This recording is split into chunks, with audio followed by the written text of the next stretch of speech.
லஞ்சம் இல்லாத துறையாக வணிக வரி மற்றும் பதிவுத்துறையை மாற்ற நடவடிக்கை எடுத்து வருவதாக அமைச்சர் லோகேஷ் தெரிவித்துள்ளார். அனைத்து துணை பதிவுத்துறை தலைவர்கள், மாவட்ட பதிவாளர்கள், மாவட்ட வருவாய் அலுவலர் ஆகியோரின் பணித்திறன் குறித்த ஆய்வுக் கூட்டம் சென்னை நந்தனம் ஒருங்கிணைந்த வணிக வரி வளாகத்தில் நடைபெற்றது. இக்கூட்டத்திற்கு தலைமை வகித்த அமைச்சர் லோகேஷ் பதிவுத்துறையை அடுத்த கட்டத்திற்கு கொண்டு செல்ல ஆலோசனை மேற்கொள்ளப்பட்டு வருவதாக தெரிவித்தார்.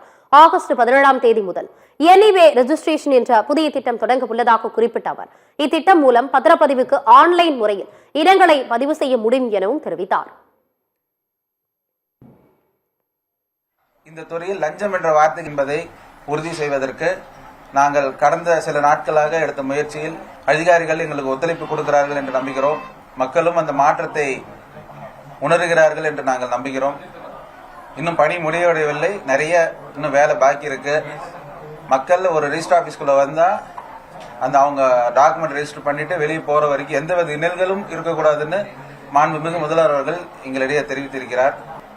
வரும் 17/8 அன்று முதல் எனிவே ரெஜிஸ்ட்ரேஷன், பிரசன்ட்லெஸ் ரெஜிஸ்ட்ரேஷன் அந்த முறையில் ஆன்லைன்லயே எல்லா ரெஜிஸ்ட்ரேஷன் ப்ராசஸும் முடிக்கிற மாதிரி ஒரு முன்னோடி திட்டம் கொண்டு வந்திருக்கோம்.